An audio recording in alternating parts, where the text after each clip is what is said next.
ஸ்ருதி. முதன் முதலில் பார்த்தேன் காதல் வந்ததே தித்தித்ததே காதலால் தவிக்கிறேன்.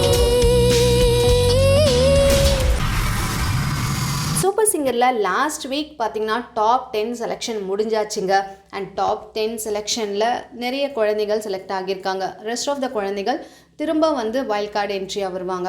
ஸோ இதில் ஃபர்ஸ்ட் ஃபைனலிஸ்ட் யார் அப்படின்னு இந்த வாரம் போட்டி காம்படிஷன் நடக்குது. அதுவும் 1-to-1 ரவுண்ட் அப்படின்னும் போது ரொம்பவே டஃப்பாக இருக்கும்ல. 10 பேருமே சிறந்த பாடகர்கள் தான்.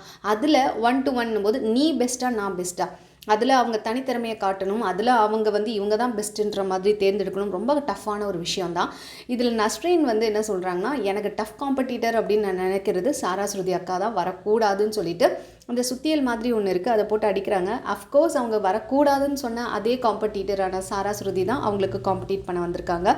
ஸோ சாரா ஸ்ருதி என்ன பாடினாங்க அப்படின்னு பார்த்திங்கன்னா, அந்த ஹாஹா படத்துலேருந்து முதன் முறை பார்த்தேன் அந்த பாட்டு பாடியிருந்தாங்க. அண்ட் நம்ம நஸ்ரீன் சும்மாவே சொல்ல வேணாம், சின்ன பிள்ளையாக இருந்தால் கூட அந்த தித்திக்குதே செம்ம ரொம்ப சூப்பராக பாடியிருந்தாங்க. ஆனால் 2 பேருமே அழகாக பாடியிருக்காங்க. 2 பேருமே டஃப்பான ஒரு சாங் அப்படின்னு சொல்லிட்டு ஜட்ஜஸ் சொல்லியிருந்தாங்க. ஸோ யாருக்கு அந்த கோல்டன் ஷவர் வழங்கப்பட்டது அண்ட் யார் அந்த 2 பேரில் ஒருத்தர் செலக்ட் செய்யப்பட்டிருக்காங்க, யார் இது அப்படின்றது ஒரு கொஷின் மார்க்குங்க. ஐ திங்க் சாரா ஸ்ருதி அவங்க தான் செலக்ட் செய்யப்பட்டிருக்காங்க அப்படின்னு நான் நினைக்கிறேன். அடுத்து காயத்ரி வந்து அந்த காதலான்னு சொல்லிட்டு அவை சண்முகிலேருந்து செம சூப்பராக பாடியிருந்தாங்க. அஃப்கோர்ஸ் காயத்ரி வந்து கோல்டன் ஷவர் வாங்கியிருந்தாங்க.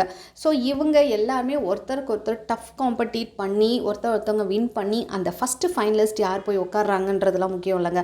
கடைசியாக யார் அந்த டைட்டில் அடிச்சுட்டு போக போகிறாங்கன்றது தான் முக்கியமான ஒரு விஷயம். ஸோ இன்னும் காம்படிஷன் போக போக விறுவிறுப்பாக இருக்கும். சீக்கிரமாக ஃபினாலே வந்துடும். அண்ட் உங்களுக்கு பிடிச்ச கண்டஸ்டன்ட் யாருன்னு மறக்காமல் கீழே கமெண்ட் பண்ணுங்கள். இந்த மாதிரி அப்டேட்ஸ் சேனல் மறக்காமல் சப்ஸ்கிரைப் பண்ணிக்கோங்க. பிடிச்சிருந்தா லைக் போட்டுருங்க. தேங்க்ஸ் ஃபார் வாட்சிங்.